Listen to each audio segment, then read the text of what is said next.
السلام عليكم ورحمة الله وبركاته. الحمد لله الحمد لله لا نحصي ثناء كما هو أثنى على نفسي. اللهم لك الحمد كله دكه جله سره وعلانيته أوله آخره صغيره وكبيره.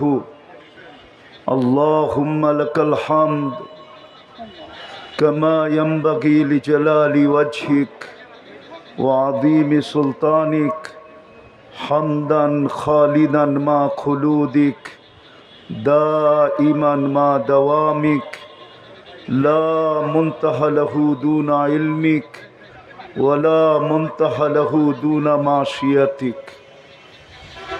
الحي القيوم علي العظيم جواد الكريم حنان منان فعال لما يريد. والصلاة والسلام على حبيبنا وحبيب ربنا مصطفى مجتبى لواء الحمد بيده يوم القيامة سيد الأولين والآخرين إمام المرسلين والمتقين رسول رب العالمين شفيع المذنبين حريص بالمؤمنين رؤوف رحيم صلى الله عليه وعلى آله وأصحابه وأتباعه صلاة وسلاما تنجينا بها من جميع الأحوال والآفات وتقضي لنا بها جميع الحاجات وتطهرنا بها من جميع السيئات وترفعنا بها عند الله أعلى الدرجات. أما بعد فأعوذ بالله من الشيطان الرجيم. بسم الله الرحمن الرحيم. لئن شكرتم لأزيدنكم ولئن كفرتم إن عذابي لشديد.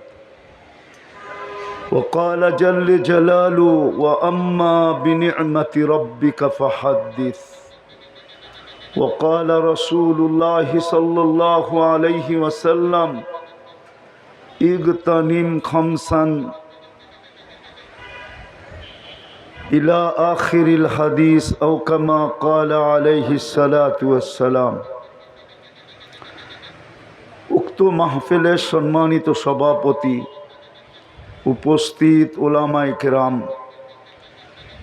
শহরের বিভিন্ন জায়গা থেকে আগত মুসলমান ভাইয়েরা, বিশেষভাবে যুবকরা, যেই পর্যন্ত লাউড স্পিকারের আওয়াজ পৌঁছতেছে, যদি কান পাতার সুযোগ থাকে, অর্থাৎ শোনার যদি কোনো সুযোগ থাকে, তাহলে পর্দার অন্তরালে মা ও বোনেরা, কোরআন হাদিস থেকে যতটুকুই তেলাওয়াত করলাম, আশা রাখি একই সামনে রেখে কিছু কথা রাখব, কিন্তু সাথে সাথে সকলের কাছে হাত জোর অনুরোধ,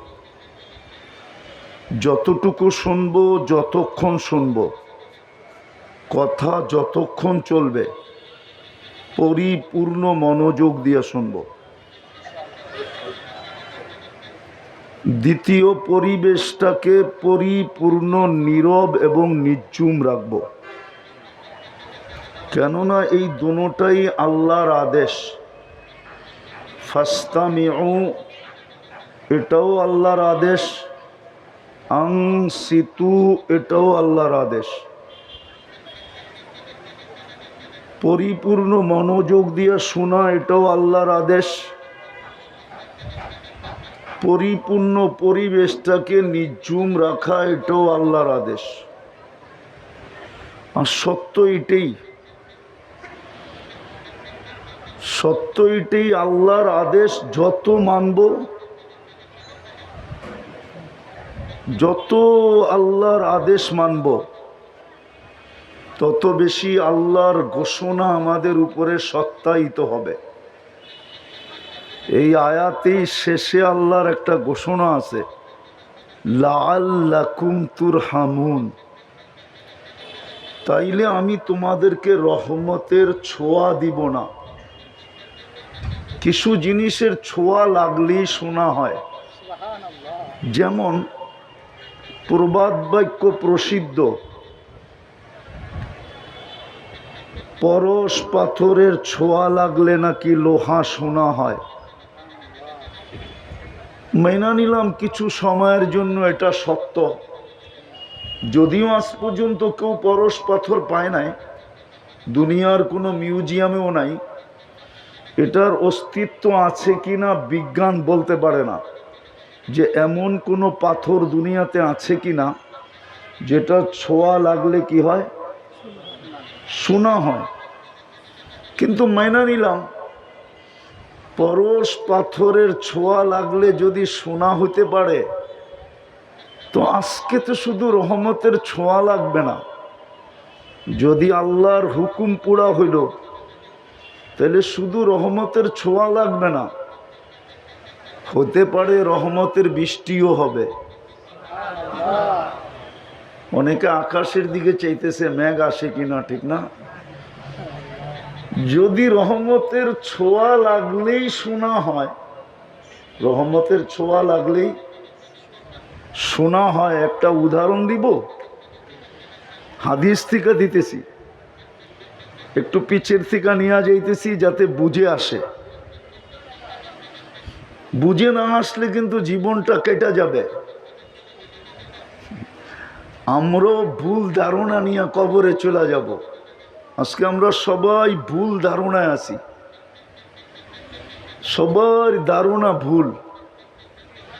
সবাই ভাবতেছে দুনিয়াটা যেমন কবরটাও এমন, সবাই ভাবতেছে দুনিয়াটা যেমন মউতটাও এমন, সবাই ভাবতেছে দুনিয়ার হিসাব কিতাব যেমন আখেরাতের হিসাব কিতাবও মনে হয় এমনই হবে।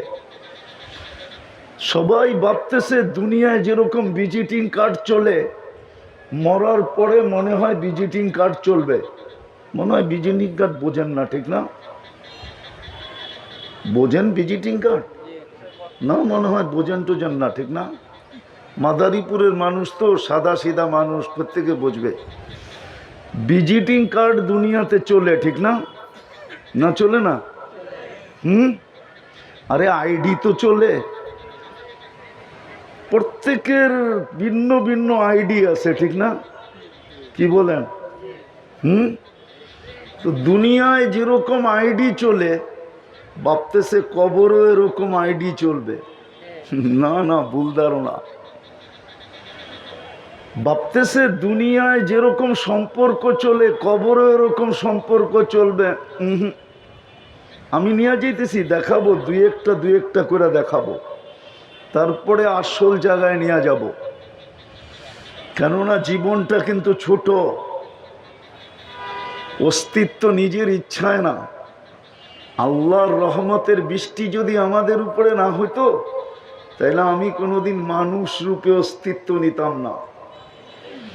মানুষ রূপে অস্তিত্ব নেওয়া এটাই প্রমাণ করে যে আল্লাহর রহমতের বৃষ্টি আমার উপরে ছিল, বিদায় আমি সৃষ্টির শ্রেষ্ঠত্বের মুকুট মাথায় নিয়ে অস্তিত্ব নিতে পারছি। আমি মানুষ সৃষ্টির সেরা, একদিকে সেরা না, সর্বদিকে সেরা। আমার কোনো তুলনা হয় না, কোনো সৃষ্টির সাথে মানুষের তুলনা হয় নাকি? ফেরেশতার সাথেও তুলনা হয় না। যদি তুলনা হইতো, তাহলে ফেরেশতা 24 ঘন্টা আমার সেবা করতো কেন? হাদিস তো বলে ফেরেশতা 24 ঘন্টা আমাদের সেবা করে। মনে হয় হুজুররা বিশ্বাস করতে চাইতেছে না। ফেরেশতা 24 ঘন্টা সেবা করে। ফেরেশতাদের অনুরোধ ছিল, ফাজআল লাহুমুদ দুনিয়া ওয়াজআল লানাল আখিরা, মানুষকে দুনিয়া দিয়া দেন, আমাদেরকে আখিরাত দিয়া দেন। যুক্তি, বলে ওরা যাবে আর নাফরমানি করবে। আতাজালু ফিহা মান ইউফসিদু ফিহা, ওরা জমিনকে রক্তে রঞ্জিত করবে, ওরা সারা দিন নাফরমানি করবে। বলুক এই যুবকরা, আমি গানের কথা বলতেছি না, নাচের কথা বলতেছি না। এই মাদারীপুরের যুবক যুবতীরা সারা রাত্রে নেটে যা দেখে, এটা যদি সমাজে প্রকাশ পাইত তাইলে কোনো যুবককে তার মা ঘরে ঢুকতে দিতেন না। বলো কারা? বলুক মেয়েরা ভিতর থেকে। কেউ সমাজে যদি প্রকাশ করে দিতেন, আল্লাহ কসম খোদার, কোন মেয়ের বাড়িতে কোনো ছেলের প্রস্তাব যেত না। সত্য বলতেছি, ইন্টারনেটের যুগ, কোন ছেলের কাছে কোনো মেয়ের বাবা মেয়ে দিতে চাইতেন না। ইন্টারনেটের কারণে তো আমার সমাজ এরকম কলুষিত। লুকায় কে? হ্যাঁ, কে? এই জন্যই তো আদম আলাইহিস সালাম বলছিলেন, আমি প্রথম মানুষ, প্রথম নবী, প্রথম রসুল, আমি মানব জাতির পিতা। তারপরও একটা ভুল করলাম, কিয়ামতের সকাল পর্যন্ত মানুষকে আল্লাহ জানায়া দিলেন শুধু ভুল, গুনাহ না। আর উম্মতে মুহাম্মদীর সাথে আল্লাহর কেমন পিরিত, পিরিত বুঝেন? কি কি মোহাব্বত? পিরিত ওরা বোঝে, বুঝামু? 14 তারিখে ফুলও দেয়, হোটেলেও খাওয়ায়, বাড়িতেও পার্সেল দেয়। যদি ডাক্তার অনুমতি দিত তাহলে কলিজা খুইলা বুনা কইরা ওর প্যাকেট করে ওর হাতে উঠায় দিত। তারপরে বলতো বাড়িতে যে শুধু আমাকে একটা মেসেজ দিবা, I.U, এটার নাম হইল পিরিত। কিন্তু ছেক্ষায় সবাই, এটাই বাস্তব। চেহারায় বলতেছে সব ছেক্ষাউরা, পারে না ওরা সামাজিকতার কারণে মিছিল বাহির করতে, নাইলে মাদারীপুরে ডেলি মিছিল হইতো আর পুলিশের কন্ট্রোলের বাহিরে হইতো। প্রত্যেক বাড়ির সামনে যে মিছিল করতো, শেখে এসে আমার ভাই, পরেরটা বললাম না, বাইরো বাড়ির থেকে বাইরো। কিন্তু সামাজিকতার কারণে পারে না। তো যেটা বুঝাইতেছিলাম, আদম আলাইহিস সালাম বলে উম্মতে মুহাম্মদীর সাথে কেমন মোহাব্বত। 24 ঘন্টা গুনাহ করে আল্লাহ কাউকে জানতে দেয় না। আর আমি তো একটা ভুল করলাম, সারা দুনিয়াকে জানায় দিল, না জানায় নাই? কি বলে হুজুররা? হুজুর তো নাই, সব চলে গেছে, সব চলে গেছে। এখন তো দেখতেছি সব বাচ্চা বাচ্চা বসে আছে, ঠিক না? তো যেটা বুঝাইতেছিলাম, উম্মতে মুহাম্মদীর সাথে আল্লাহর মোহাব্বত। আদম আলাইহিস সালাম বলতেছে কেমন মোহাব্বত, সারা দিন গুনাহ করে কাউকে জানতে দেয় না। দ্বিতীয় উনি বলতেছিলেন যে একটা ভুল করলাম, 350 বৎসর কাঁদানের পরে, 300 বৎসর কাঁদানের পরে মাফ করলেন। 300 বৎসর টানা কাঁদলেন, তারপরে মাফ হয়েছে। কিন্তু উম্মতে মুহাম্মদী সারাদিন গুনাহ করবে, রাত্রে আল্লাহ ডাইকা ডাইকা মাফ করে দিবে। এখন ডাকতেছে, এখন রাতের 3 ভাগের 1 ভাগ অতিবাহিত হয়ে গেছে, বুখারী শরীফে আছে। এখন ডাকতেছে, হালমি মুস্তাগফির ফাগফির আলা, কে আসিস? সারাদিন গুনাহ করছিস, আমি চলে আসছি তোদের বাড়ির ছাদে, দুনিয়ার ছাদ, প্রথম আকাশে চলে আসছি। মাপ চাইতে দেরি, আমি মাপ করতে দেরি করব না। তো যদি রহমতের ছোঁয়াই না লাগতো তো আপনি মানুষ হইতেন কি করে? বুঝা গেল রহমতের ছোঁয়ায় আপনি মানুষ, নাইলে যা খুশি তা বানাইতে পারতেন। দ্বিতীয়, এর চেয়ে বড় ছোঁয়া দেখাইতেছি। যদি এর চেয়ে বড় রহমত আমাদের উপরে না হইতো তাহলে আমরা মুসলমানের ঘরে আসলাম কি করে? কিন্তু আমার সমাজ তো বলে মুসলমানের ঘরে আমাদের তো আসার দরকারই ছিল না। আল্লাহ তো আমাদেরকে বিপদে ফালাইলেন, কেননা আমি তো ইসলাম পছন্দ করি না। আর আমি প্রমাণ দিব, যুবকদের চুলের স্টাইল বলে ও ইসলাম পছন্দ করে না। যদি ইসলাম পছন্দ করতো তাইলে ওর চুলের স্টাইল এরকম কেন হতো? ইসলাম কি চুলের স্টাইল দেয় নাই? না দেয় নাই? আরে কি বলেন, দেয় নাই? কোরআন তো বলে মুহাল্লিকিন আর উসাকুম ওয়া মুকাসসিরিন। ইসলাম তো চুলের স্টাইল দিলেন। ওরা কেন সারা রাত্র নেটে দেখা চুলের ডিজাইন চয়েস করে? 100 টাকার চুল মাদারীপুরে 1000 টাকা দিয়া কাটায়। চাঁদ রাত্রে, ঈদের রাত্রে 1000 টাকা দিয়া চুল কাটায়। 4 ঘন্টা অপেক্ষা করে সিরিয়ালের জন্য। জিজ্ঞেস করেন, ভুল বললাম? ওর কাছে তো ইসলাম পছন্দ না।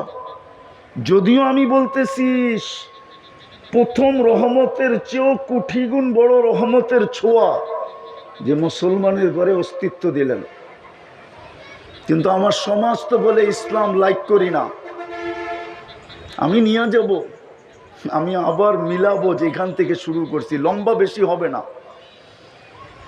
কেননা আলী হাসান ওসামা ওয়াজ করার পরে আমার ওয়াজ যে কেউ খাবে না এটা আমি বুঝি। এই জন্য আমি লম্বা করব না, আমি শর্টে মেরা দিব, পাতাইলা চলে যাব। এই জন্য অল্প সময় শেষ করে দিব, কারণ আমি তো ঠান্ডা হুজুর, ঠিক না? এত বেশি এলেম সেলেমও নাই আমার, না বস্তাতান ফিল ইলমে না জিসমে। এই জন্য আমি লম্বা করব না, কিন্তু মনোযোগ দিয়ে শুনলে কাজে লাগবে। দ্বিতীয়, আল্লাহ রহমত আমাদের উপরে ছোঁয়া দিলেন, মুসলমানের ঘরে অস্তিত্ব। আজকে ইসলাম তো আমরা লাইক করি না। আমাদের যুবকের পোশাক বলে না, আশাক বলে না, চাইল বলে না, চলন বলে না, আমাদের সমাজের কোনো জিনিসই বলে না যে আমি ইসলামকে লাইক করি। আমাদের শুধু পুরুষ না, ছেলে না, আমাদের মা বোনদের চলাফেরা এটা বলে না যে আমি ইসলামকে পছন্দ করি। এর চেয়ে বড় রহমতের ছোঁয়া, বরং আমি কসম খাইলে ভুল হবে না, আল্লাহ পুরা রহমতের পাত্র আমাদের উপরে ঢাইলা দিয়া উম্মতে মুহাম্মদী বানাইছেন। কি আরে বলেন না, উম্মতে অর্থ কি? মুহাম্মদুর রাসূলুল্লাহর উম্মত। আপনি বলবেন পুরা পাত্র ঢাইলা দিল, কোত্থেকে পাইলেন? আমি আপনাদেরকে যুক্তি দিতেছি, পাত্র রাখবেন তো রাখবেন কেন? আমাদের পরে তো কোনো উম্মত নাই, পাত্র রাখার তো কোনো প্রশ্নই নাই। আর আমাদের নবীজির চেয়ে বড় কোনো নবীও নাই, আর ওনার পরে কোনো নবীও নাই, তো পাত্র রাখবেন তো রাখবেন কার জন্য? পাত্র পুরাটাই ঢেলা দিয়েছেন, দিয়ে আপনাকে আমাকে উম্মতে মুহাম্মদী বানাইছেন। কিন্তু আফসোস তো আমার এখানেই, সারা দুনিয়া ঘুরি, সারা দেশ ঘুরি, কিন্তু ব্যথা এইখানে এটাই যে আমরা কেউ তো নবীর আদর্শকে পছন্দ করি না। যদি পছন্দ করতাম, নবীর আদর্শ যদি আমাদের পছন্দ হইতো, তাহলে আমার সমাজের চিত্র এরকম হতো না। হ্যাঁ, সত্য এটাই। কিন্তু ভুলা যাব বিদায় আগেই বইলা যেতেছি, মাদারীপুরের মানুষ নবীর আদর্শ পছন্দ হোক আর না হোক, বুখারী শরীফে আছে, ইমাম বুখারী রহমতুল্লাহ আলাইহি লেখছেন, কবরে সর্বপ্রথম প্রশ্ন যেটা হবে, মৌলিক প্রশ্ন যেটা হবে, আসল প্রশ্ন যেটা হবে, মেইন প্রশ্ন যেটা হবে, গুরুত্বপূর্ণ প্রশ্ন যেটা হবে, সেটা সর্বপ্রথম প্রশ্ন হবে, মা কুনতা তাকুলু ফি হাদার রাজুলি মুহাম্মাদিন। বলো তুমি মুহাম্মদুর রাসূলুল্লাহর আদর্শে কতটুক আদর্শবান ছিলা। যার উম্মত বানাইতে যে তোমার উপরে আমি রহমতের পুরা পাতিল আর ভাণ্ড পুরা ঢেলা দিছিলাম, ভালোবাসার শেষ সীমা করে দিছিলাম। তোমার পরে আর আমি ভালোবাসার সীমা কারোর জন্য রাখি নাই। যদি বলবেন প্রমাণ, তাহলে আমি একটা প্রমাণ দিতেছি। পরিশ্রম এক রাত্র, কয় রাত্র? কয় রাত্র পরিশ্রম? কয় রাত্র? সজাগ কয় রাত্র? 83 বৎসরের ইবাদত কেন দিবেন?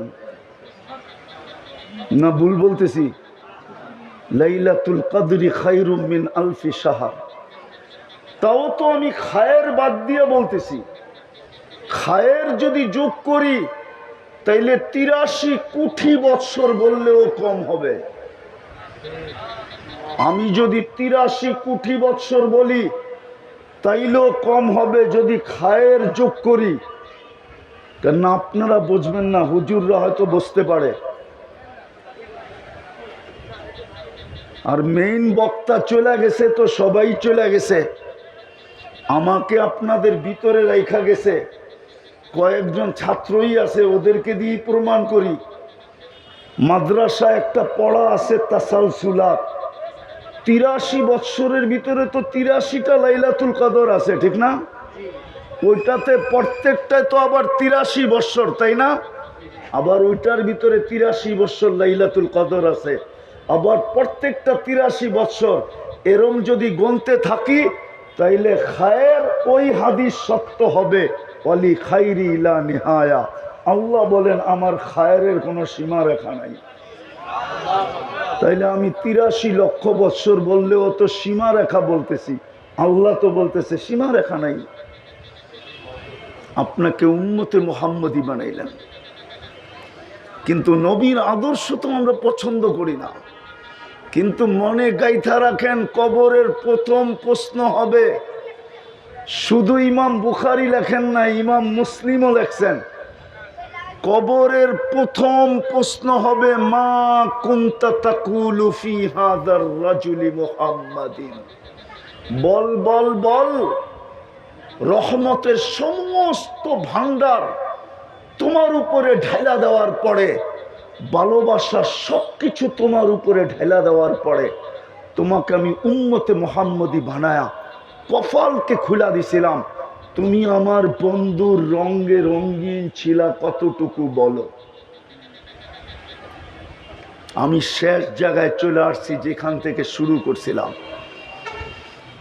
যে আল্লাহর হুকুম না মানলে রহমতের ছোঁয়া লাগবে না, আর যদি মানি তাইলেই রহমতের ছোঁয়া লাগবে। আজকে মুসলিম দুনিয়ার দিকে একটু তাকান, 250 কোটি মুসলিম দুনিয়াতে, 250 কোটি মুসলমান, 60টা মুসলিম দেশ। কয়টা? মনোযোগ মনোযোগ, আওয়াজ না। 60টা মুসলিম দেশ, 250 কোটি মুসলমান দুনিয়াতে। সবচেয়ে বড় টাকা মুসলমানের কাছে। 4 দেশের টাকার চেয়ে বড় কোনো টাকা দুনিয়াতে নাই। না ইউরোপে আছে, না আমেরিকা আছে, না ইংল্যান্ড আছে, না কানাডা আছে, না অস্ট্রেলিয়া আছে, না জাপান আছে। দুনিয়ার কোনো উন্নত দেশে নাই 4 মুসলিম দেশের চেয়ে বড় টাকা। কুয়েত, বাহরাইন, ওমান, ব্রুনাই, 4 দেশের চেয়ে বড় কোনো টাকা দুনিয়াতে নাই। মুসলমানের চেয়ে কাপড় চোপড় দুনিয়াতে বেশি কেউ পরে না। বিকেনি একটা কাপড় হইল নাকি? বিকেনি চিনেন? চিনেন হুজুর বিকেনি? না মনে হয় চিনে না। ওই যে ওরা চিনে, ওরা চেনো না বিকেনি? বিকেনি একটা পোশাক। বলো কি? মাদারীপুরে বাজারে তো 200 টাকা দিলেই পাওয়া যায়, ঠিক না? না পাওয়া যায় না? দোকানের ঠিকানা দিব? 200 টাকা যার দাম, মুসলমানের চেয়ে কাপড় চোপড় কেউ বেশি পড়ে না। আমি ওর বুকের ভিতরে পাও রাইখা বলতেছি যেখানে সবচেয়ে বেশি ইউরোপ প্রবাসী, মাদারীপুরের চেয়ে ইউরোপ প্রবাসী বাংলাদেশে কোথাও নাই। ওর বুকের ভিতরে পা দিয়া বলতেছি, শুধু মাদারীপুরে ব্যবহৃত কাপড় যতগুলা আলমারিতে রাখা আছে, ইউরোপের কোন দেশে এতগুলা ব্যবহৃত কাপড় এন্টার দেশে আলমারিতে রাখা নাই। চ্যালেঞ্জ। যদি ব্যবহৃত কাপড় আলমারিতে রাখা থাকতো, তাইলে ইউরোপের গলি গলি, প্রত্যেক রোডে রোডে, প্রত্যেক চৌরাস্তায়, প্রত্যেক সুপার মার্কেটের সামনে, প্রত্যেক কাপড়ের দোকানের সামনে পুরান কাপড় রাখার জন্য আমাদের দেশে যেরকম শহরে ডাস্টবিন রাখা থাকে, ময়লা রাখার জন্য, পুরান কাপড় ড্রপ করার জন্য এরকম বক্স রাখা থাকতো না, না, না, না। সবচেয়ে বেশি কাপড় মুসলমান পরে, কাপড় চোপড়। আমার কথা মাইনা নেন, আমি 103টা দেশ ঘুরা বলতেছি। আমার কাছে শুধু নিউজিল্যান্ড বাকি আছে, 7 মহাদেশও বাকি নাই, দেখা শেষ। আমার দিলে এখন আর দুনিয়া ঘুরার কোনো আকাঙ্ক্ষা নাই। সেঞ্চুরি হয়ে গেছে, আরেকটা হইলে হবে, না হইলে নাই। আমি ঘুরা বলতেছি, আমি আপনাদের স্বাধীনতা দেখি নাই। আমার বড় দুঃখ থাকবে মৌত পর্যন্ত, কেননা প্রথম স্বাধীনতার সময় তো বড় ছোট ছিলাম, তেমন বুঝ ছিল না। একটা নতুন স্বাধীনতা আসলো, এটাও চোখে দেখলাম না। কিন্তু দেখবো তো দেখবো কি করে, ওই দিন তো আমি মাটিতেই ছিলাম না, আমি তো আকাশে ছিলাম, আকাশে। 4 তারিখ রাত্রে আমি ইংল্যান্ড থেকে কানাডা যেতেছিলাম, নামার পরে শুনছি স্বাধীন হয়ে গেছে। আমি ইংল্যান্ডে কানাডায় যখন নামছি তখন 5 তারিখ, কানাডার 5 তারিখ। এইখানে দিন পার হয়ে রাত্র 8টা বাজছে, আমি 7টার সময় যে নামছি। আমি সারা রাত্র আকাশে উঠতেছিলাম। তো যেটা বুঝাইতেছিলাম, সবচেয়ে বেশি কাপড় চোপড় মুসলমান পরে। মুসলমানের চেয়ে কাপড় চোপড় দুনিয়ার কেউ পরে না। মুসলমানের চেয়ে সুস্বাদু খানার আইটেম দুনিয়াতে কেউ বেশি খায় না। চ্যালেঞ্জ। এইখানে তো ইটালির প্রবাসীও দাঁড়ানো থাকতে পারে। আমার মনে আছে 2008-এ আমি ইটালিতে ছিলাম, বলোনিয়া। আমার একসাথে এন্টার 25 দেশের সফর চলতেছিল ইউরোপের, 2008। তো আমার পাশে এক খাওয়ার দস্তরখানে ইটালির নবমুসলিম শিল্পপতি ছিল। তো আমাকে বলতেছে, মুফতি সাহেব, জান্নাতে যে এত আইটেম হবে আমার বিশ্বাস হয়। তো আমি কইলাম, কি করে বিশ্বাস হয়? কেননা বলোনিয়াতে বাঙালিরা তখন খুব বাঙালি ছিল, 2008-এ, এখনো আছে। ওরা শুধু মাছের আইটেম করছিল 25টা। কয়টা? 25 আইটেম শুধু মাছের। তো বলতেছে, দস্তরখান দেখা আমার মনে হয় জান্নাতে কোটি কোটি আইটেম হবে। আমি বললাম, ইসলামের আগে তুই কি খাইতি? 24 ঘন্টাই তো কাজ করতাম, খাওয়ার সুযোগ কোথায় পাইতাম? হয়তো গাড়ি চালাইতে চালাইতে একটা বার্গার খায়া নিতাম, একটা পিজা খায়া নিতাম, একটা হটডগ খায়া নিতাম, একটা এটা সেটা খায়া নিতাম, উপরে একটা ড্রিঙ্কস, তার উপরে 1 গ্লাস মেরা দিতাম। 1 গ্লাস বুঝেন কি? বেশি খাইলে তো আবার চালাইতে পারবো না। আর 1 গ্লাস মনে হয় বোঝেন না, ঠিক না? বুঝছে, ফিডার তো খায় না। বুঝছে, ফিডার তো খায় না। 1 গ্লাস মেরা দিতাম, এই আমাদের খাওয়ান ছিল। দুনিয়ায় মাছেরই 25 আইটেম।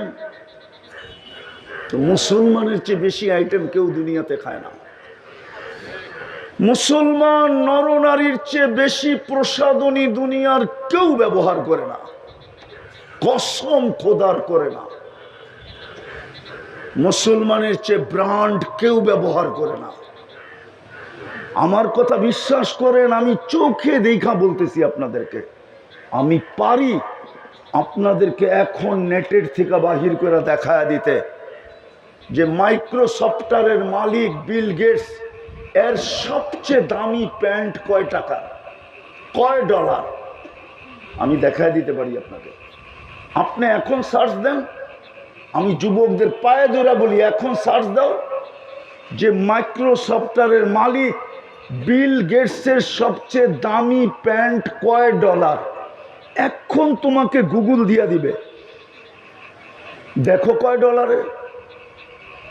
আর আমাদের যুবকদের টি শার্ট কয় ডলারে, ওর গেঞ্জি কয় ডলারে, ওর হাতের সেট কয় ডলারে। বলো, মুসলমানের চেয়ে ব্র্যান্ড কেউ ব্যবহার করে না, মুসলমানের চেয়ে দামি জিনিস কেউ ব্যবহার করে না। ব্রুনাইয়ের বাদশার যে বাড়ি ব্রুনাইতে, ওটাতে 1000 কামরা, 1000। দুনিয়ার কোনো প্রেসিডেন্ট নাই, হোয়াইট হাউসও 1000 কামরা না। 1000, 100 কামরা কিনা জানি না, 100 কিনা। রানী এলিজাবেথের বাড়ি তো 100 কামরা কিনা জানি না। আমি দেখা আসছি অক্টোবরে, আমি দেখা আসছি আগস্টে, ইংল্যান্ডে ব্রুনাইয়ের প্রেসিডেন্টের বাড়িতে 400 কামরা, 400। ওর পার্সোনাল গাড়ি হইল 500, দুনিয়ার সবচেয়ে দামি। যেই গাড়ি ব্যবহার করে সব সময়, ওটার এন্টার গাড়ির পার্স হইল সোনার। আমি আপনাদেরকে দেখাইতে চাইতেছি, ইতিহাস বলতে চাইতেছি না, ব্যথা বুঝাইতে চাইতেছি যে সব দিক দিয়ে যখন মুসলমান উর্দে, তো আজকে মুসলমানের এই দুরবস্থা কেন? কেন মুসলমান নির্যাতিত? কেন মুসলমান নিষ্পেষিত? কেন মুসলমান ঘৃণিত? কেন মুসলমান দীক্ষিত? কেন মুসলমান লাঞ্ছিত? কেন মুসলমান বঞ্চিত? কেন মুসলমান নির্যাতিত? যেটা দেখতে দেখতে দেখতে দেখতে আমাদের যুবক যুবতীরা, আমার সমাজের শিক্ষিত মানুষগুলা, আমার সমাজের মানুষগুলা ইসলাম বিদ্বেষী হইতে চলছে। ওরা সদা সর্বদা ফেসবুক খুললেই দেখে, নেটের জগতে গড়লেই দেখে, দুনিয়ার কোথাও ভ্রমণে গেলেই দেখে যে আমরা সর্বদিক দিয়ে লাঞ্ছিত, সর্বদিক দিয়ে বঞ্চিত, সর্বদিক দিয়ে দীক্ষিত, সর্বদিক দিয়ে ঘৃণিত। বিদায় ইসলামের ঘৃণা ওদের দিলের ভিতরে বসতে শুরু করছে। আর শুধু বসতে শুরু করছে না, মুসলমান আজকে ইসলামকে ঘৃণা করতে শুরু করছে। মুসলমানের চেয়ে বেশি আর কেউ ইসলামকে ঘৃণা করে না। কিন্তু যুবক, একটা কথা মনে রাখো, একটা কথা মনে রাখো, তুমি ওদের সাজেই যত সাজো না কেন, তোমাকে যাইতে হইলে ইটালিতে লম্বা কয়েকটা বান্ডেল গুনতে হবে। তোমার রূপরেখা দেখা কেউ তোমাকে এই দেশ থেকে নিয়ে যাবে না। মনে হয় বুঝাইতে পারি নাই। তোমাকে লম্বা বান্ডেল দিয়েই যেতে হবে। তোমার রূপরেখা দেখাও তোমাকে নিবে না, তোমার পোশাক আশাক দেখা নিবে না। রব্বে কাবার কসম, কোনো দিন তোমাকে নিবে তো না, নিবে না, তোমাকে পছন্দ পর্যন্ত করবে না। আমরা চিনি, আমাদেরকে চিনাইতে হবে না। আমি চিনি যাদের কাছে ইউরোপিয়ান পাসপোর্ট আছে, যাদের কাছে ক্যানাডিয়ান পাসপোর্ট আছে, যাদের কাছে ইংল্যান্ডের পাসপোর্ট আছে, যাদের কাছে আমেরিকান অস্ট্রেলিয়ান পাসপোর্ট আছে, দুনিয়ার উন্নত দেশের পাসপোর্ট আছে। ও পাসপোর্টধারী, ওই দেশের নাগরিক, সম পরিমাণ ওই দেশের সুযোগ সুবিধা ভোগ করে বটে। কিন্তু ওর পাসপোর্টটা যখন ইমিগ্রেশনে চেক করে, তো ওকে যেই চোখ দিয়া দেখে, ওই দেশের একজন গায়রে মুসলিম নাগরিককে ওই চোখ দিয়া দেখে না। না না না না। চ্যালেঞ্জ, কোন প্রবাসী থাকলে এখানে আসুক। কোনোদিন ওই চোখ দিয়ে দেখে না, বরং 10, 15, 20, আধা ঘন্টা 2 ঘন্টা পর্যন্ত ওরে জিজ্ঞাসা করে। ও জানে এটা মুসলমান। আমাদের রঙে রঙিন হইলে হবে কি, আমাদের পাসপোর্ট গ্রহণ করলে হবে কি, আমাদের দেশের গ্রিন কার্ড পাইলে হবে কি, আমাদের দেশের নাগরিক হইলে হবে কি, এ জন্মসূত্রে মুসলমান। এ জন্ম নিতে দেরি, কানে আজান একামত আসতে দেরি করে নাই। বিদায় ও জানে তোমাকে জন্ম নিতে দেরি, আজান একামত তোমার কানে আসতে দেরি করে নাই। জন্মের সাথে সাথে তোমার কানের ভিতর দিয়া তোমার ভিতরে একটা আগুনকে ঢুকায় দেওয়া হয়েছে, যেটা কোনো দিন নিভবে না, না, না, না, না। ও জানে। আমি শের জায়গায় চলে আসছি। আজকে আমাদের দুরবস্থা কেন? যোগ বিয়োগ তো আমার মিলে না। আমি মাদারীপুরে বলতেছি, ধ্যান, যোগ বিয়োগ আমার মিলে না। আফগানিস্তান মাটিতে মিশা গেল, যোগ বিয়োগ মিলল, কিন্তু ইরাকে আইসা আর মিলল না। মিলল না তো মিলল না, কেন মিলল না? কেন? ইরাকে যদি আমি তাকাই, ইরাকের দিকে যদি আমি দেখি, ইরাকের দিকে যদি আমি দেখি, এইদিকে এইদিকে এইদিকে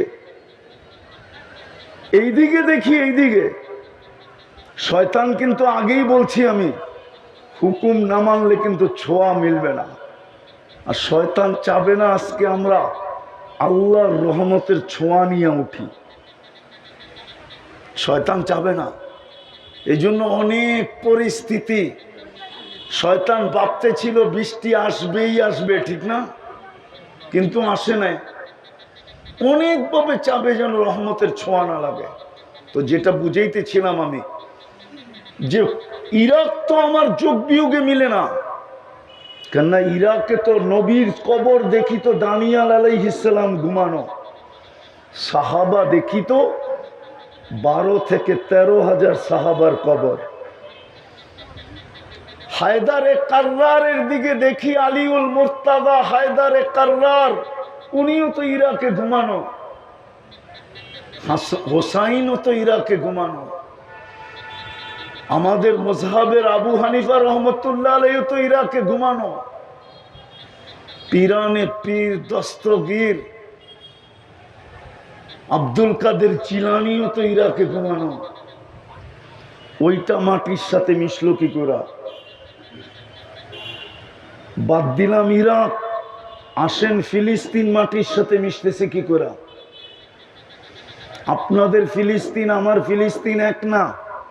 আমি 15 বছর আগে 2 চোখে ফিলিস্তিন দেখছি। বিদায় আপনি মিডিয়া দেখা আপনার সাথে আমার সাথে একমত হওয়া সম্ভব না। আমি তো চোখে দেখা বলতেছি। ফিলিস্তিন তো এখন আমার চোখের সামনে। ফিলিস্তিন মাটির সাথে মিশলো কি করে, মিশতেছে কি করে? অথচ ইব্রাহিম খলিল যেখানে ঘুমাইতেছেন, ওয়াদিয়ে খলিলে তো উনি ঘুমাইতেছেন। পাশেই তো মুসা আলাইহিস সালাম কালিমুল্লাহ ঘুমাইতেছেন ওয়াদিয়ে মুসায়। 70 জন নবীর কবর যেখানে চিহ্নিত, 45,000 সাহাবায়ে কেরাম যেখানে ঘুমান, মুসলমানের প্রথম কেবলা যেখানে, মেরাজের রাত্রে 1.25 লক্ষ নবীর সশরীরে যেখানে সম্মেলন, 1.25 লক্ষ নবীদের সম্মেলন ছিল। মেরাজের রাত্রে সশরীরে বাইতুল মুকাদ্দাস ফিলিস্তিনে মুহাম্মদুর রাসূলুল্লাহ সশরীরে উপস্থিত ছিলেন ফিলিস্তিনে। যিনি নামাজের ইমামতি করেন,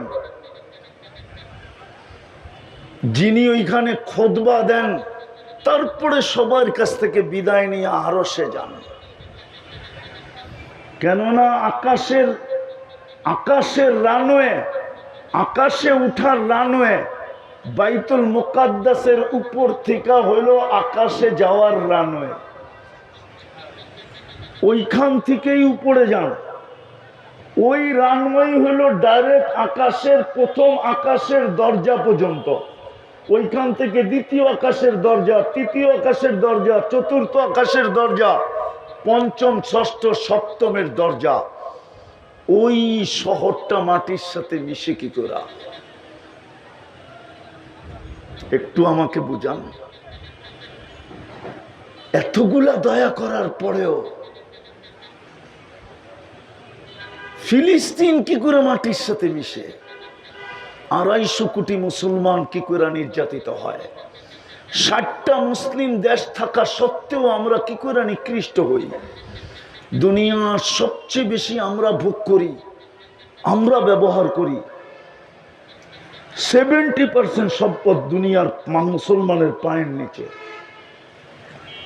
বিশ্বাস আপনাদের হবে না, বিদায় আমি শেষ জায়গায় চলে আসছি। আসেন, কেন জানেন?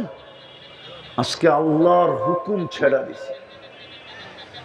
বুক করি 24 ঘন্টা বটে, সারাদিন কাঠটা বুক করেন বলেন? কাঠটা কার নুন খাই? জোরে বলেন, আটটু জোরে বলেন। আল্লাহ বললে গুনাহ হবে না। আল্লাহ যত জোরে বলবেন তত ভিতরে ক্লিয়ার হবে, ক্লিয়ার ভিতরে। কসম খোদার, যত জোরে আল্লাহ বলবেন তত জোরে ভিতরের ব্লক দূর হবে, ব্লক ক্লিয়ার হবে। সারাদিন কাঠটা বুক করি। এই মজমায় একজন বলুক ডেলি আমি 200 বার আল্লাহ বলি। একজন বলুক, 1-2 জন হবে। কোন যুবক বলুক ডেলি আমি মনের থেকে একবার আল্লাহ বলে একটা চিৎকার দিই। অথচ ও তো মাদারীপুর ফাটায় আল্লাহর দেওয়া যৌবন দিয়া। মাদারীপুর হাতের তালুতে রাখে আল্লাহর দেওয়া কি দিয়া? হ্যাঁ, যৌবন যদি না থাকতো তোমার দিকে কে তাকাইতো? বলো যুবক, কে ফুলের আশা করতো আর কে তোমাকে ফুল দিত? কে আশা করতো তুমি লেখা পাঠাও I.U, আর তুমি কার কাছে আশা করতে? কেননা তৃতীয় লিঙ্গের কাছে তো কেউ আশা করে না আজ পর্যন্ত। আল্লাহ তো তোমাকে যৌবন দিল, একবার তো আল্লাহ বলে না। 24 ঘন্টা বুক করে কাটটা। মাদারীপুরের মানুষ যদি পানির দামে অক্সিজেনের বিল নিতেন, পানির দামে যদি অক্সিজেনের বিল নিতেন, 1 লিটার দাম কত? 30 টাকা যদি অক্সিজেনের দাম নিতেন, রব্বে কাবার কথম মাদারীপুরে কোনো পলিথিনের বাড়িও হইতো না। পলিথিনের মাদারীপুর কেন, বাংলাদেশি হইতো না। উপরে পলিথিন দিয়া কোনো বাড়ি হইতো না। ডেলি 16,500 টাকা বিল দিতে হতো। 550 লিটার অক্সিজেন নেই। 30 টাকা যদি 5 লিটার হয় তো 16,500 টাকা ডেলি বিল হইতো। বিল মাসে হইতো 4,95,000 টাকা বিল। বৎসরে হইতো কত টাকা বিল? একটু ভাবেন আমার কথা। 24 ঘন্টা আল্লাহটা ভোগ করি, 24 ঘন্টা। দুরবস্থার কারণ বলতেছি, কারণ শুধুমাত্র শুরু। বাংলা একটা প্রবাদ বাক্য আছে, নুরু মাত্র শুরু। আমাদের দুরবস্থা মাত্র শুরু, আরো হবে, আরো হবে, আরো। আমরা চিনি, আমি বাংলাদেশের মহারথীদেরকে চিনি, যাদের সাথে আমি একসাথে ফ্লাইট হয়েছে,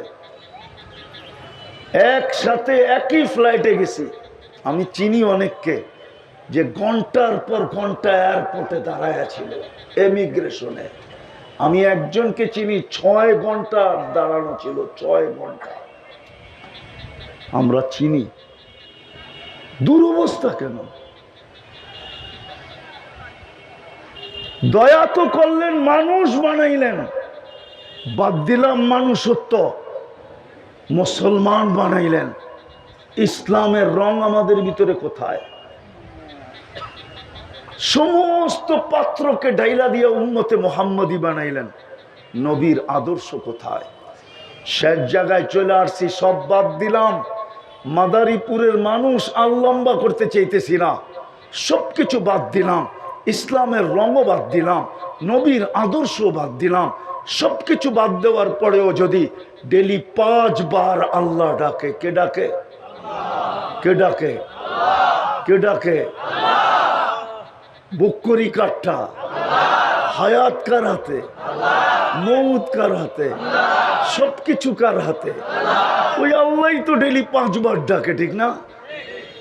দুনিয়ায় সামান্য একটু বিরোধিতায়, সামান্য একটু বিরোধিতা, সামান্য দেখামো আঙ্গুল দিয়া? না, দেখাইলাম না, ডাকা যাইতে হবে তো। আবার গাড়ি গুড়ি আটকায় দেয় কিনা, ঠিক না? কত যায় না, ঠিক না? মাদারীপুরের যুবকরা যদি গাড়ি আটকায় দিল, পরদেশি মানুষ, ঠিক না? ঠিক না? আবার হুজুররা তো এই দেশের নাগরিকই না, ঠিক না? নাগরিক নাকি? হুজুরদের তো এই দেশের নাগরিক, এই দেশের মানুষ মনে করে না, মনে করে এরা ভাইসা আসছে, ঠিক না? ঠিক না? হুজুররাও যে ট্যাক্স দেয় এটা জানে না, ঠিক না? ট্যাক্স অফিসে চাকরি নিয়ে দেখেন, হুজুররাও ট্যাক্স দেয়। এমন না যে হুজুররা ট্যাক্স ছাড়া গাড়ি চালায়, হুজুররাও ট্যাক্স দেয়। ট্যাক্স হোল্ডার নাগরিক হুজুররা। তো যেটা বুঝাইতেছিলাম, সামান্য একটু বিরোধ হইলে যদি সইতে না পারে, প্রতিশোধের আগুন দিলে দাউ দাউ দাউ দাউ করে জ্বলতে থাকে। সামান্য একটু বিরোধ। আজকাল আমরা দেখতেছি আজকাল প্রতিদিনই তো প্রোগ্রাম থাকে। আমার সাথে যদিও না হয়, আমার সাথে যদিও হয় নাই আজ পর্যন্ত, যদিও না হয়, কিন্তু আমি দেখতেছি স্টেজে আমাদের স্বজাতির সাথে হইতেছে। সামান্য একটু নাম দেয় নাই, সামান্য একটু স্টেজে কথা বলতে দেয় নাই। আর আমি আপনার পায়ে হাত দিয়ে জিজ্ঞেস করব, ডেলি আল্লাহ যে 5 বার আপনাকে ডাকে, আমাকে ডাকে, কে ডাকে? কে ডাকে? কে ডাকে? শুধু আল্লাহ। শুধু আল্লাহ ডাকলে তো মনকে বোঝাইতে পারতাম। শুধু আল্লাহ তো ডাকে না, রহমানও ডাকে, রহিমও ডাকে, মালিকও ডাকে, কুদ্দুসও ডাকে, সালামও ডাকে, মুমিনও ডাকে, মুহাইমিনও ডাকে, আজিজও ডাকে, জব্বারও ডাকে, মুতাকাব্বিরুল খালিকুল বারিউল মুসাব্বিরুল গফফারুল কখারুল ওয়াহাবুর রাসাকুল ফাত্তাহুল আলিমুল কাবিদুল বাসিতুল খাফিদুর রাফিউল মুইজ্জুল মুদিল্লুস সামিউল বাসিরুল হাকামুল আদলুল লতীফুল খবীরুল হালিমুল আযীমুল গফুরুশ শাকুরুল আলিয়ুল কবীরুল হাফিজুল মুকিতুল হাসিবুল জলিলুল করিমুর রকিবুল মুজিবুল ওয়াসি আল হাকিমুল ওয়াদুদুল মজিদুল বাঈতুল শহীদুল হকুল ওয়াকিলুল কবিয়ুল মাতিনুল ওয়ালিয়ুল হামিদুল মুসি আল মুবদি আল মুঈদ আল মুহয়ি আল মুমীত আল হাইয়্যু আল কাইয়্যুম আল ওয়াজিদ আল মাজিদ আল ওয়াহিদ আল আহাদ আল সামাদ আল কাদির আল মুক্তাদির আল মুকদ্দম আল মুআখ্খার আল আউয়াল ওয়াল আখির আল যাহির ওয়াল বাতিন আল ওয়ালি আল মুতাওয়ালি আল বাররু তাওয়াব আল মুনতাকিম العفو والرؤوف مالك الملك ذا الجلال والإكرام المقسط والجامع والغني والمغني المانع الضار النافع النور الهادي البديع والباقي الوارث والرشيد الصبور 99 পদের মালিক আল্লাহ ডাকে, 90% আসে না, 90% মসজিদে আসে না, নামাজ পড়ে না আমার জাতি। হায় হায়, তারপরও তো 1 সেকেন্ডের জন্য রহমত বন্ধ করেন না। এক হাদিস মনে উঠলো অনেক দিন পরে, তাই বলতেছি। আল্লাহ বলে রহমতি ইলাইকা নাজিল, রহমতি ইলাইকা নাজিল, 24 ঘন্টা আমার রহমত তোর উপরে চলতেছে। ও মাদারীপুরের মানুষ, যদি এখন 1 মিনিটের জন্য অক্সিজেন বন্ধ করে দেয় কি হবে? কি কি আরে বলেন না, মৌত মৌত মৌত। সারা মাদারীপুর ঢলা পড়বে মৃত্যুর কোলে 1 মিনিটের জন্য অক্সিজেন বন্ধ করলে। আল্লাহ বলে রহমতি ইলাইকা নাসিল, 24 ঘন্টায় 5 বার তোকে আমি ডাকি, তুই তাকায়ও দেখিস না, তারপরও আমার রহমত 24 ঘন্টা তোর উপরে বৃষ্টির চেয়ে বেশি বর্ষিত হয়। হায় হায় হায়, ওয়া মাসিয়াতুকা ইলাইয়া সাইদ, আর 24 ঘন্টা তোর নাফরমানি আমার দিকে উঠতে থাকে। 24 ঘন্টা তোর নাফরমানি, মাসিয়াতুকা ইলাইয়া সাইদ, 24 ঘন্টা তোর নাফরমানি আমার দিকে উঠতে থাকে। বলেন আপনার আমার দুরবস্থা হবে না তো হবে না কেন? চিল্লায় ময়দান জিতা ফেলবেন? ইম্পসিবল, সম্ভব না। নাইলে আজকে 1 বছর 7 মাস চলতেছে ফিলিস্তিনের যুদ্ধ। আজকে 5 তারিখ, 1 বছর 7 মাস কমপ্লিট। অক্টোবরের 5 তারিখে 1 বছর ছিল, আজকে 5 তারিখ চলে যেতেছে 1 বছর 7 মাস। আসে না কেন ফেরেশতা? অথচ একজনের জন্য তো ফেরেশতা আসতো।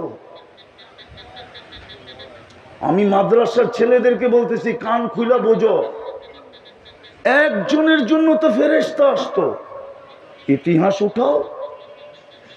সাহাবী রাসূলকে ডাকাতে ধরছে, ডাকাত বলছে সব মাল নিয়ে নিবো, বলছে নিয়ে নাও, কোনো আপত্তি নাই। বলছে শুধু মাল নিব না, তোমার জানটাও নিব। বলছে তাও নিয়ে নাও, কোনো আপত্তি নাই, মরতে তো হবেই, কিন্তু একটা অনুরোধ যদি তুমি মানো। বলছে সেটা কি? বলে 2 রাকাত পড়তে দাও না। বলছে তোমাকে পড়তে দিলাম, তাড়াতাড়ি করবে কিন্তু।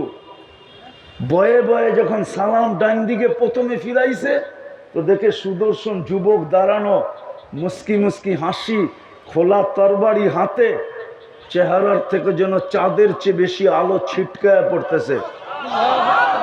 বাম দিকে সালাম ফিরে ডান দিকে জিজ্ঞাসা করছে তুমি কে?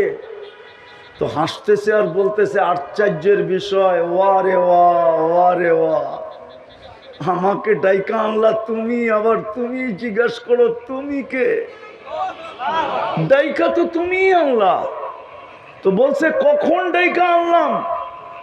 বলছে তুমি যখন পড়তেছিলা সেজদার ভিতরে, ইয়া ওয়াদুদ, ইয়া দাল আরশিল মাজিদ, ইয়া ফাআলুল লিমা ইউরিদ, আসআলুকা বিইজ্জাতিকাল্লাতী লা তুরাম ওয়া বিমুলকিকাল্লাযী লা ইউদাম ওয়া বিনূরিকাল্লাযী মালা আরকানা আরশিক আন তাকফিনি মিন হাদাল লিস। ইয়া মুগিস, আগিসনি। বলে তোমার প্রথম চিৎকারে সমস্ত আকাশে ছুটাছুটি শুরু হয়েছে। ফেরেশতারা চিৎকার দিয়া বলতেছিল আল্লাহ বিপদগ্রস্তের আওয়াজ, অনুমতি দিতে দেরি, চাপায়া পড়তে দেরি করবো না। তো আল্লাহ আমাকে 4র্থ আকাশ থেকে নির্বাচিত করছেন। তুমি দ্বিতীয়বার যখন ইয়া মুগিস বলে চিৎকার দিছ, আমি 4 আকাশ অতিক্রম করে ফেলছি। যখন 3য় চিৎকার দিছ, তোমার মাথার কাছে আইসা তোমার দুশ্মনকে জাহান্নামে পৌঁছাইয়া দিছি। ওই যে তাকায় দেখো আগুন জ্বলতেছে দাউ দাউ করে। বলছে এই বিশেষত্ব কি আমার? বলছে না, তোমার মতো যে নামাজ কিয়ামতের সকাল পর্যন্ত উপহার দিবে, আমি ওর জন্য কিয়ামতের সকাল পর্যন্ত বেঁচে থাকবো। ও মানুষ, গোপা ও মাদারীপুরের মানুষ বলেন, একজনের জন্য যদি ফেরেশতা 4র্থ আকাশ থেকে ছুটে আসতে পারে, তাহলে 60 লক্ষ ফিলিস্তিনের জন্য কেন আসে না? গাজাতে তো 30 লক্ষ, পশ্চিম তীরে 30 লক্ষ, 60 লক্ষ মুসলমানের জন্য কেন আসে না? ওরা তো বন্ধুর ভাষায় কথা বলে, ওরা তো কোরআনের ভাষায় কথা বলে, ওরা তো জান্নাতের ভাষায় কথা বলে, কেন আসে না? 250 কোটি মুসলমানের জন্য কেন আসে না? চতুর্দিক থেকে তো শকুন চোখ উঠায় বসে আছে, আমাদের উপরে থাবা মারবে তো মারবে কখন? কেন বুঝান আমাকে। বিদায় সত্য এটাই, আমরা আল্লাহর হুকুম ছেড়া দিছি, ইসলামের রং ছেড়া দিছি, নবীর আদর্শ ছেড়া দিছি। আল্লাহ ডাকে তারপরও আসি না। বিদায় সত্য প্রস্তুত থাকি, আমরা প্রস্তুত। হাদিসের কথা বলতেছি, প্রস্তুত থাকি, কেননা আমাদেরকে ক্লিন করবেন, এটাই সত্য। আমাদেরকে পুত পবিত্র করে উঠাবেন, এটাই আল্লাহর বন্ধুর সাথে অঙ্গীকার। আপনার উম্মতকে আমি পবিত্র করে উঠাবো, কেননা আপনাকে আমি রাজি করে ছাড়বো। আপনার চেহারায় কিয়ামতের দিন আমি ভাঁজ আসতে দিব না। লা ইউখজিকা ফি উম্মতিক, উম্মতের ব্যাপারে আপনাকে আমি লজ্জিত হইতে দিব না, আপনাকে আমি রাজি করে ছাড়বো। সাউফা ইউতিকা রাব্বুকা ফাতারদা, আপনার সুপারিশ আমি গ্রহণ করব। বিদায় আমি আগেই আপনার উম্মতকে ওয়াশ করব। বলছে কিভাবে ওয়াশ করবেন? বলছে আল কাতলু আল সালাসিল, অহেতুক হত্যার শিকার হবে আপনার উম্মত। আজকে আমরা অনর্থক হত্যার শিকার। আমার দেশে দেখেন, আপনাদের মাদারীপুরে দেখেন, এই কয়দিনে যে কটা হত্যা হইল, আপনি বলেন কি কারণে হত্যা? 1 কাপ চায়ের জন্য হত্যা। বাংলাদেশের পত্রিকায় আছে 5 টাকার বাদামের জন্য হত্যা, সামান্য একটু বিরোধের জন্য হত্যা। অহেতুক হত্যা বাড়তেছে, বিজাতিত করতেছে। আমরা পর্যন্ত একজন আরেকজনকে হত্যা করার জন্য পাগলের মতো করতেছি। প্রস্তুত থাকি, যদি তওবা না করলাম, আর যদি আজকে তওবা করলাম, আল্লাহর দিকে যদি ফিরা গেলাম, তাহলে আমি আপনাদেরকে সুসংবাদ শুনাইতে পারি, ফা ইন তাবু ফা আনা হাবিবুহুম। আল্লাহ বলে তওবা করতে দেরি, আমি বন্ধু হইতে দেরি করব না। লিউযীকাহুম বা'দাল্লাযী লাআল্লাহুম ইয়ারজিউন। আল্লাহ বলে আমি চাই তোমরা ইউটার্ন নাও। যদি কথা বুঝে আইসা থাকে, চলে যেতে হবে কবরে। প্রথমেই বলছি, কোনো কার্ড চলবে না, কোনো পরিচয় চলবে না, কোনো সম্পর্ক চলবে না। ওটা খোলার সময় আমার কাছে এখন নাই, চলবে না, কোনো কিছুই চলবে না। যদি চলতো তাহলে আবু তালেবের কবর আমাকে 1000-শতবার কাঁদাইতো না। আমি আবু তালেবের কবর চিনি, আপনারা না চিনলেও আমি চিনি। কার পাশে শুয়ে আছে এটাও আমি জানি। আম্মাজান খাদিজাতুল কুবরা রাদিয়াল্লাহু তাআলা আনহার পাশে শুয়ে আছে। হাজিরা জানে না কোন দিক দিয়ে গেলে ওনার কবর দেখা যায়, কেননা ওনার কবর যেই দিক দিয়ে গেলে দেখা যায় ওই দিক দিয়ে কাউকে দাঁড়াইতে দেয় না। ওটা হলো ফ্লাইওভার, গাড়ি আসে আর যায়, ওইখানে কাউকে দাঁড়াইতে দেয় না। ওইখানে দাঁড়াইলে দেখা যাবে ওনার কবর আম্মাজানের বিলকুল পাশে, যেটাকে উলামায়ে কেরাম জান্নাতুল মুআল্লা বলে, উপরের জান্নাত। আবু তালেবের কবর আমাকে 100বার কাঁদাইতো না, যখনই যাই তখনই কাঁদায়। বাংলাদেশে বৈশাখ মনে উঠলে চোখে পানি চলে আসে। আবু তালেব 44 বৎসর বাতিজাকে সিনায় রেখা পারলেন। ওই বাতিজা সব বাদেই দিলাম, আমাদের নবীজি চাচাকে 2 হাতে কবরে নামাইছেন, 2 হাতে। ওলামা জানে কিনা এই হাতের মর্যাদা? নবীজির হাতের মর্যাদা জানেন না? উম্মত জানে না। ওলামা জানে কিনা এটাও জানি না। জানেন এই হাতের মর্যাদা?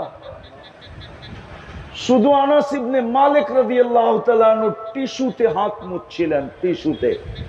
জীবনভর উনি আগুন দিয়ে পরিষ্কার করছেন, জীবনভর একটা সুতা পর্যন্ত দুনিয়ার আগুন পোড়াইতে পারে নাই। মানুষ মনে করতো আনাস রাদিয়াল্লাহু তাআলা আনহু জাদু দেখাইতেছেন।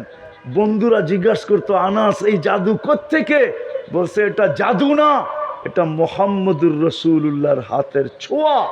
যার হাতের ছোঁয়া লাগলে দুনিয়ার আগুন সুতা পোড়াইতে পারে না, যার পিঠের ছোঁয়া লাগলে মেম্বরে পা দিতে দেরি, মরা মৃত্যু খেজুর গাছ জীবিত হইয়া কান্নায় ভাঙ্গা পড়তে দেরি করে না। ওনার হাতে কবরে নামাইছেন, দুই হাতে, আর একটা চিৎকার দিছেন, আম্মি আম্মি মা তারাক্তালি সাবিলা, চাচা আমার জন্য কোনো রাস্তা রাখলেন না। বলছিলাম কলেমা পড়েন নাই, বলছিলাম মুঠো ঠেলায়া দেন, আওয়াজ করতে হবে না, তাও করেন নাই। বলছিলাম চুপ থাকেন, চুপ, কিচ্ছু বলবেন না, তাও করেন নাই। শেষে একটা চিৎকার দিছেন, আলা মিল্লাতি আব্দুল মুত্তালিব, আমি আব্দুল মুত্তালিবের ধর্মের উপরে চলে গেলাম। চাচা আমার জন্য কোনো সুযোগ রাখলেন না। আমি আপনার কষ্টের বিনিময় দিতে পারি না। 6 বৎসর 6 মাস বয়সে বুকে উঠাইছেন। যেদিন আল্লাহ রসুলের বয়স 50 বৎসর 6 মাস 10 দিন, ওই দিন আবু তালেব দুনিয়ার থেকে বিদায় নিয়েছেন। 44 বৎসর 10 দিন। এই জন্যই ওনার কবর দেখলে আমার কান্না আসে, ওই জন্যই ওনার নাম মনে উঠলে চোখে পানি আসে, ভিতরটা ফাটা যায়। কোনো পরিচয় চলবে না। আসেন, যদি বুঝে আসা থাকে এই মাহফিল থেকে, চলেন প্রথম আল্লাহর কাছে মনের থেকে তওবা করি। আমরা তওবা, এই রাস্তা আমাদের জন্য এখনো খোলা আছে। তওবা করি। উম্মত, এটা উম্মত। কয়েকজন পাগড়ি সাগরিয়ালা হুজুর দেখা ভুল বুঝেন না যে এদের দোয়ায় কিছু হয়ে যাবে, হইলে এতদিনে হয়ে যেত। কেননা প্রথম যুদ্ধ বাজে অক্টোবরের 7 তারিখে, 5 তারিখে, তারপরেই রোজা আসছিল। দ্বিতীয় রোজা চলে গেল যুদ্ধে। প্রথম রোজায় আমি ভাবছিলাম যে মনে হয় ঈদ 2টা হবে।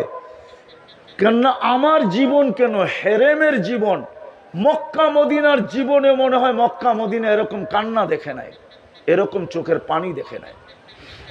এই রমজান না, রাতের রমজানের কথা বলতেছি আমি। আপনি নেন, নেটের ভিতরে পাবেন। বেতের নামাজ পড়া যে কান্না, হায় হায়, ইমাম সালাম ফিরে ফেলছে, হাজারো মুক্তাদি সেজদায় পড়ে এখনো কাঁদতেছে, আর শুধু বলতেছে আল্লাহ ফিলিস্তিন ফিলিস্তিন ফিলিস্তিন ফিলিস্তিন। আমার মনে হইতেছিল ঈদ 2টা হবে, ফিলিস্তিনের স্বাধীনতা আর রোজার ঈদ। ওই রমজানও গেল, এই রমজানও গেল, ওই কোরবানিও গেল, এই কোরবানি আবার আসতেছে, কিন্তু বিজয়ের কোনো চিহ্ন দেখতেছি না। রাস্তা মনে হয় একটাই খোলা, তওবা যদি আল্লাহর কাছে করতে পারি। করবেন মনের থেকে? কে কে করবেন দেখি? পাক্কা? হ্যাঁ, যুবকরা কি বলে? পাক্কা? তাইলে বলেন, আল্লাহ অতীত থেকে তওবা করলাম, আপনি আমাদের তওবা কবুল করেন। নামাজ বেশি কিছু করতে হবে না। এই উম্মতকে একটা কাজ আজকের থেকে করেন। আমি আপনাদেরকে প্রমাণ দিতেছি, আর কোনোদিন মাদারীপুরে আসি না, না আসি জানি না, কিন্তু প্রমাণ দিতেছি আপনাদেরকে। ইহুদিদের কিতাবে আজও লেখা আছে, যদিও নাকি মুসলমান ওলামারা জানে না, অনেক তথ্যই মুসলমান ওলামারা জানে না, আমাদের বাংলাদেশের ওলামারাও জানে না, কিন্তু বলতে বলতে এখন দেখতেছি পত্রিকায়ও লেখা শুরু হয়েছে, মিডিয়ার থেকেও প্রচার শুরু হয়েছে। আমি মাঝে মাঝে বলি যে বাংলাদেশের মাটির নিচে একটা আধ্যাত্মিক শক্তি আছে। এই মাটি নিয়ে বেশি দিন যে খেলে, মাটি ওকে বেশি দিন খেলতে দেয় না। মাটি বেশি দিন, এটা মাটির আধ্যাত্মিক শক্তি। কেন জানেন? কেন আল্লাহর রসুল যখন হিজরত করেন নাই, তখন বাংলাদেশে 4 সাহাবী চলে আসছে। এই দেশের মানুষ সাহাবাদেরকে দেখা মুসলমান হয়েছেন। আল্লাহর রসুল তখনও হিজরত করেন নাই। আমি নাম বলতেছি, আবু ওয়াক্কাস, ওহাব ইবনে মালিক, কাসেম ইবনে হুযাইফা, উরওয়া ইবনে সাসা, 2 জনের কবর চীনে আছে, এখান থেকে চীনে গেছেন। আবু ওয়াক্কাস ওহাব ইবনে মালিক রাদিয়াল্লাহু তাআলা আনহুর কবর মঙ্গোলিয়ার বর্ডারে, উনি মঙ্গোলিয়া পর্যন্ত গেছেন। আর দুইজন এইখানেই আছেন, কোথায় আছে আমি জানি না, কাসেম ইবনে হুযাইফা, উরওয়া ইবনে সাসা। ইসলামের প্রথম কোরবানির আধ্যাত্মিক শক্তি এই মাটির নিচে লুকানো। এই জন্য এই মাটির 1400 বৎসরের ইতিহাস বলে যে এই মাটির ভিতরে এক আধ্যাত্মিক শক্তি আছে।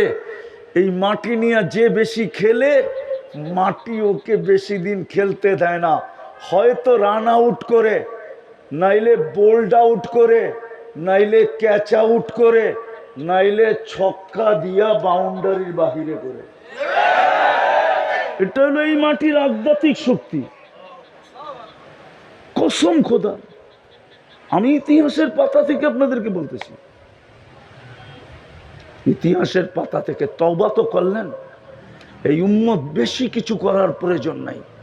যদি একটা কাজেই উম্মত করে বা আমরাই করি, একটা কাজ আজকের থেকে, যে এই মজমাই যদি আজকের থেকে বলে, যেটা ইহুদিদের কিতাবে লেখা আছে, যে যেই দিন মুসলমানের জুমার জামাত আর ফজরের জামাত সমান হবে, ওই দিন মুসলমানের বিজয়ের পালা শুরু হবে।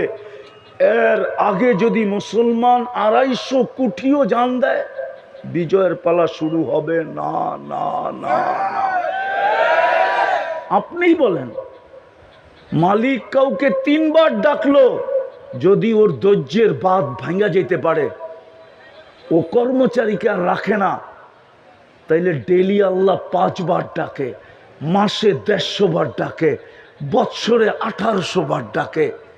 বলেন 20 বৎসরের যুবক বলুক, ও 15 বৎসর থেকেই 5 বৎসরে কয়বার সাড়া দিছে? জুমায় জুমায় হয়তো যায়, ঈদে হয়তো যায়, বাকি সারা বৎসরই তো ডাকে সাড়া দেয় না। তাইলে আল্লাহর কি ধৈর্যের কোনো বাঁধ নাই? আল্লাহ কতদিন সহ্য করবে?